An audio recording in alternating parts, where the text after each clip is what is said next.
Hey guys, today we're going to begin talking about 19th century imperialism.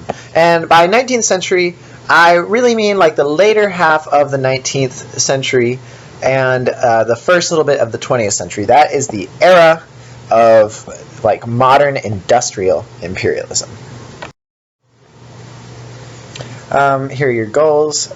We'll talk about these tomorrow in class, but this is what you should be thinking about as you watch the video. Alright, so let's get started with a little bit of background info and terminology. So what do we mean when we say imperialism? Well, basically, imperialism is when a country pursues the goal of establishing, expanding, and or maintaining an empire. But then that leads us to the question, well, what is an empire? And an empire is a political entity, like a country or a state, in which a single dominant region uses its power to control a number of other regions with the goal of further strengthening the dominant region. So let's break that down. First, let's look at some examples. So we've talked about in the past the Persian Empire, the Roman Empire, and the Spanish Empire. These were all empires. And what they all had in common was that each of these had a central region. This region was like the most powerful and the richest part of the empire. And so let's just look at Rome, for example. So Rome in Italy was really powerful, and it used its power to go out and conquer its neighbors. It conquered France, it conquered Greece, it conquered North Africa, and it brought all of those together into an empire and used those regions to make itself stronger. It took resources, it took people, it took taxes from those regions and made itself stronger. This happens in Spain when they conquer the New World. And we're going to see it happen again in the 19th century with a bunch more countries. And so remember, there are 3 rules for building an empire. If you want to build an empire, this is what you do. 1, you use your power to conquer a weaker territory. So you go over and you take over a weak neighbor or some weak person maybe on the other side of the ocean. 2nd, you take stuff from the conquered territories. This could be tax money, this could be natural resources, or it could even be people. But you take these people or these things from that territory. And 3, you use the stuff or the people that you take in order to increase your control of the conquered territories, or to go on to conquer even more territories. So you conquer an area, you take stuff, and you use that stuff to make yourself even more powerful. 1, 2, 3, those are the steps for building an empire. Let's look at 19th century imperialism. So basically, from a time period starting roughly around 1850, going back a little bit earlier if you want to talk about Great Britain, and going up till 1914, the industrializing nations of the world were able to incorporate much of the rest of the world into these huge global empires.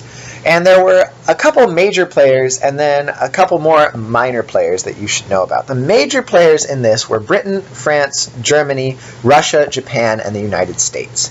These were the big, powerful, industrializing regions of the world, and they were able to go out and to build huge empires around the world.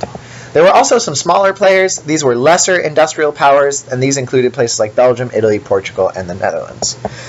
And historians, some historians at least, call this new period from around 1850 to 1914 an era of new imperialism. And some people debate whether this style of imperialism is really quite new, but what some people talk about for this time period is that empires go from being kind of like regional empires. Think of like the Roman Empire was just for the Mediterranean. Or they go from being like a scattered system of trading posts into these like continent-wide, ocean-crossing, worldwide empires. So it's kind of like you take imperialism to the next level once you get to the middle of the 19th century. And that's why some people call this new imperialism. And just as this imperialism was wide-reaching and more intense than earlier forms of imperialism, it also had more intense, more wide-reaching consequences that we're going to talk about later. There's a picture here of the British Empire, which is the quintessential 19th century empire. And it actually was the largest empire ever, with the exception of the Mongols. And everything you see there in red was part of the British Empire. And yeah, we'll talk about them more later.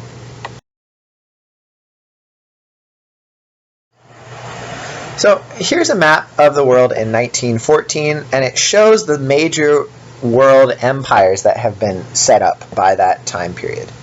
And so you can see that, so basically everything that is light gray has not been officially incorporated into a global empire.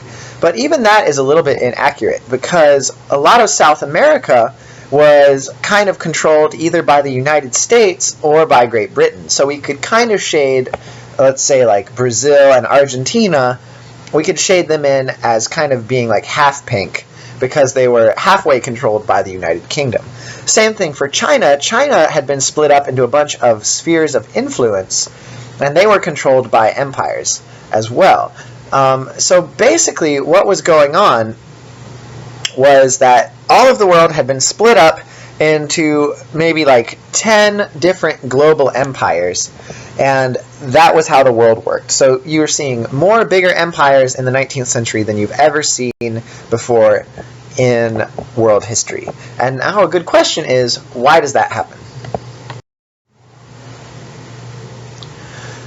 Well, a major cause of this new wave of imperialism was industrialization.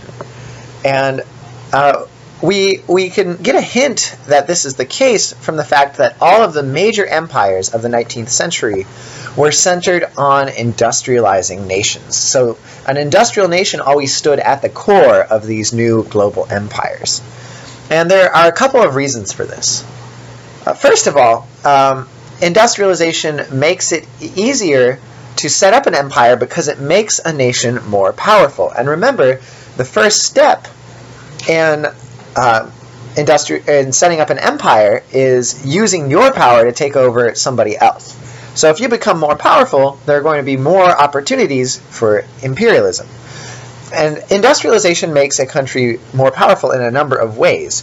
But basically you get more people because of more efficient agriculture, you get better technology, steamships, machine guns, advanced medicines, and you also just get more stuff because you're using machines to create stuff and you're using steam power to make those machines go. So there's more stuff, better stuff, and more people to use the stuff, and this makes your nation more powerful.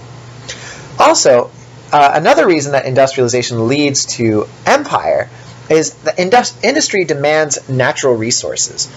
Basically, for all the stuff you're getting out of your factories, you need stuff to put into your factories. And this means you're going to need more and more stuff as industrialization continues. And think about how tiny England is. England's a tiny little island, but if it's going to keep growing industrially, it's going to need to bring in resources from outside. It's going to need to bring in extra food, it's going to need to bring in cotton to make cloth, it's going to need to bring in rare metals to make more advanced machines and stuff like that. And English resources are only going to go so far, so they're going to eventually have to look to other places to get this stuff.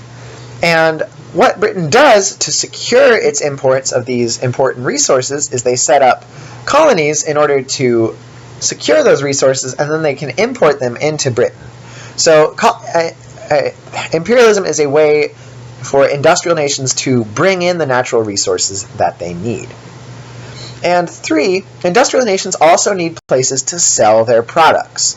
As industrialization goes on, you are making more and more stuff. But for all the stuff you make, you also need more people to sell to. And because there's only a limited number of people in any given country, at a certain point you're going to need to start selling to other people.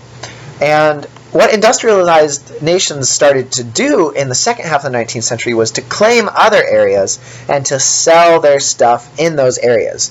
So for example, Britain claimed India and then basically started selling British cloth to India and made a huge profit in doing so. Another cause for imperialism in the 1800s were a lot of different cultural ideas. And one of the most disturbing cultural ideas that led to imperialism was this belief in industrialized nations that they were culturally or racially superior to the people who lived in other parts of the world. Industrialized countries tended to think that they were more advanced than non-industrialized regions, and technologically this was true. They had more advanced technology. But they started to also think that they were more advanced as people, like genetically more advanced. And they used this idea that it was to argue that it was okay to conquer these other regions because they were more advanced. They had the duty to take over the less advanced parts of the world and to raise up the less advanced peoples to civilization. So this was an idea that made it seem okay that Europe and America were taking over the rest of the world. There was also widespread racist thought back then based on pseudoscientific ideas. And basically these guys argued that Europeans were destined to rule the world because they were, quote, the most advanced race. And some scientists even used new ideas, Darwin's new ideas of evolution, to argue that Europeans were more highly evolved than other races, and that because of this, it was only natural that Europeans would go on to dominate the world because of natural selection. This, of course, has nothing to do with Darwin's theories, but the idea was very popular back in the imperial time periods. There was also nationalistic competition. Basically, different industrial countries were racing to claim as much land as possible because they were worried that other nations would claim it if they didn't get to it first.